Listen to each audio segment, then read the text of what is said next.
Привет, друзья, с вами Лада, и в этом видео буду варить морилку из сосновых шишек. Собрала я их в лесу рядом с домом, достаточное количество для того, чтобы приготовить отвары. Для окрашивания бумажных трубочек буду готовить два отвара, один с содой, другой без соды. Очень хочется посмотреть, какие оттенки получатся и будут ли они друг от друга отличаться. Если вам эта тема интересна, то я приглашаю вас к просмотру. Также у меня в ближайших планах сварить морилку из коры березы. Я ее недавно достаточное количество набрала в лесу. Очень интересно, какой же из нее оттенок получится морилки. И еще у меня в планах устроить такой эксперимент. Очень хочется посмотреть, как выцветают окрашенные трубочки вот этими натуральными морилками на свету.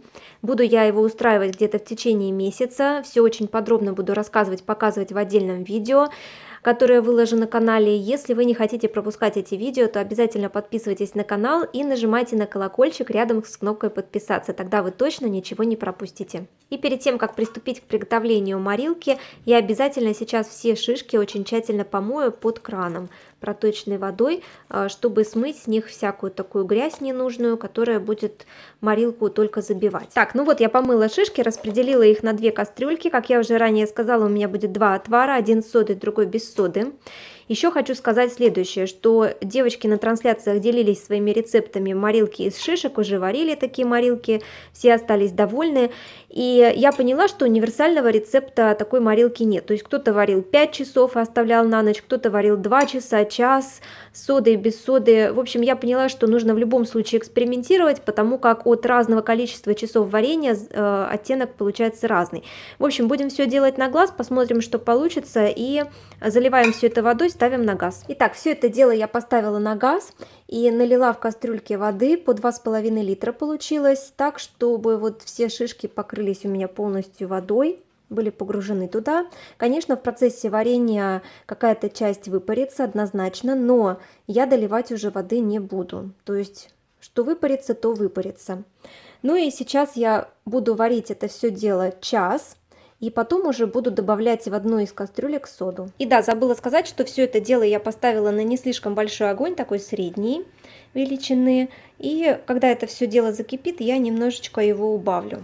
Так, друзья, у нас эта кастрюлька уже закипела, поэтому я немного убавляю огонь у нее. А вторую кастрюльку жду, пока закипит. И шишки, смотрите, все они закрылись, что очень удивительно. В общем, сейчас я в таком порядке варю где-то час, немного иногда помешиваю все это зелье и затем буду добавлять соду. Уже такой оттенок получается интересный. Я думаю, что будет более насыщенный через какое-то время. Снова включаюсь. Прошло около часа. Отвар очень сильно уварился и приобрел вот такой золотисто-коричневый оттенок, очень красивый. Сейчас я добавлю соду вот в эту кастрюлю. Получается, что приблизительно где-то 1 столовая ложка соды добавляется на литр отвара. То есть здесь у меня получилось уже 1,5 литра, и я добавляю где-то 1,5 столовых ложки соды. Добавляю потихонечку, потому что все это, видите, пенится. Такая реакция у соды есть. Так что имейте в виду, если у вас отвара очень много, то нужно небольшими порциями это все добавлять. Итак, столовая ложка и еще немножко.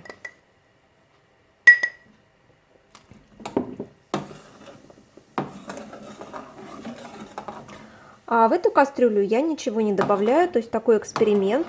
Посмотрим, какой отвар у нас получится с добавлением соды и без нее. Вообще, что дает нам сода при добавлении в такую морилку? Она дает нам, во-первых, более насыщенный цвет, и это уже видно. Он практически стал сразу более насыщенным, если сравнить, то есть разница действительно. И, во-вторых, более равномерное окрашивание трубочек впоследствии.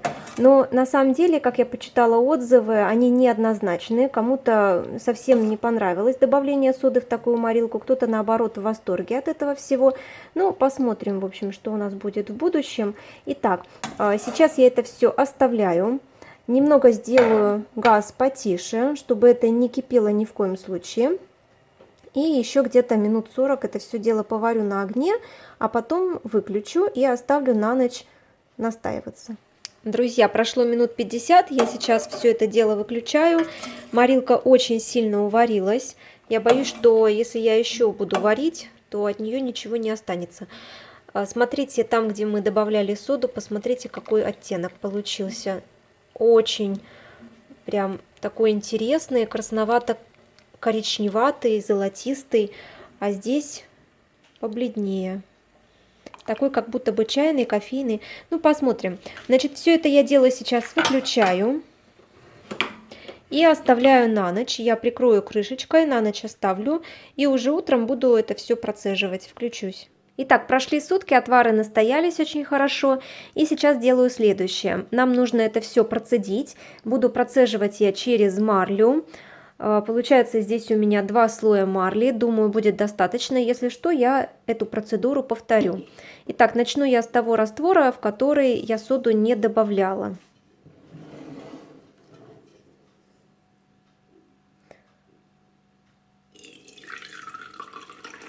Он имеет такой достаточно бледный чайный оттеночек. Конечно, грязи в такой морилке очень-очень много, потому как и шишки грязные, хоть я их и мыла очень хорошо под проточной водой, но все равно стоит всегда это все дело процеживать. Так, ну вот что у нас получилось с этим раствором. Сейчас я процежу раствор, который добавляла, в который соду.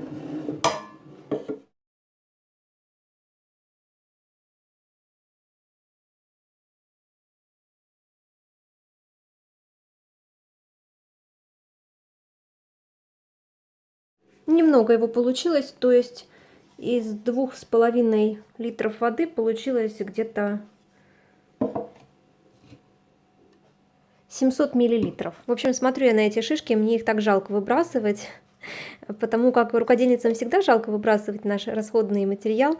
Всегда все пригождается, да, в хозяйстве, но я вот думаю, может быть, из них еще и какой-то повторный отвар сварить. Конечно, цвет будет менее насыщенный, но тем не менее стоит попробовать. Ну и сейчас, может быть, самая главная часть этого видео. Посмотрим, как окрашиваются трубочки в этих растворах, какие оттенки получились. Мне самой очень интересно. Здесь я подписала этот раствор, в который мы добавляли соду, этот раствор без соды. Итак, очень трепетный момент, ответственный. Давайте же посмотрим. Сразу опущу сюда трубочки. Немного поболтаю, на всякий случай. Так.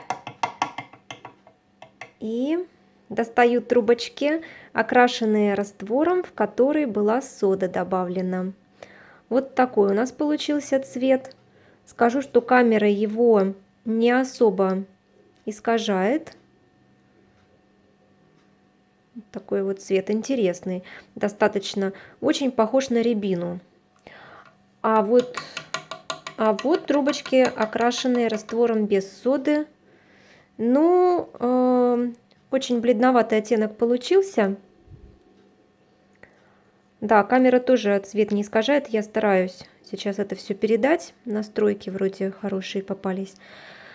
Скажу, что очень похож на сосну морилку. Вот такие 2 оттенка получились. Ну, вот видите, сразу высыхает и уже немножечко бледнеет.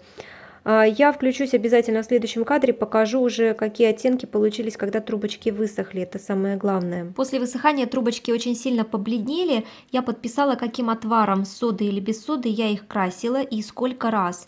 Вот здесь я красила отваром без соды 1 раз. Трубочка достаточно бледная, практически такая же, как и без окрашивания. Вот здесь я специально такую поместила для сравнения. Здесь я 2 раза красила отваром без соды. Уже немножечко темнее цвет. И здесь содой 1 раз. Тоже такой цвет достаточно бледноватый получился. А здесь уже я окунала трубочки в этот отвар с содой 2 раза. И получился чуть более насыщенный цвет. Кстати, здесь у меня осталось место, я размещу здесь трубочки, окрашенные корой березы для сравнения. Посмотрим, какие оттенки получатся. И вообще хочу сказать, что я варила морилку часа 2 в общей сложности. Мне порекомендовали часов 5 ее варить с закрытой крышкой, тогда раствор практически не выпаривается и цвет становится более насыщенным. Можно так тоже попробовать. Я советую вам экспериментировать и с часами варенья, и с добавлением соды, потому как всегда все по-разному получается, всегда все получается очень интересно. Конечно, такие морилки собственного производства, они дают менее насыщенный цвет, как вы уже убедились, и уступают морилкам магазинным, водным или спиртовым. Те дают очень насыщенный оттенок, и это все потому, что там химические красители и прочие смеси добавлены, а здесь мы берем все чисто натуральное, шишки, вода и в некоторых случаях сода. Да, пару слов о шишках. Шишки я здесь брала сосновые, есть еще еловые шишки. Девочки варили такие морилки из них и говорили, что оттенки совсем различаются, совсем разные получаются. И тоже очень хочется попробовать, правда, ели у нас здесь растет совсем немного. Если я наберу достаточное количество для морилки, я обязательно тоже из них сварю. А вот этот раствор, в который я соду не добавляла, мне очень хочется его немного с ним поэкспериментировать, то есть добавить еще сюда тоже натуральные всякие красители, например, ту же самую куркуму, но это уже отдельная история, отдельное видео.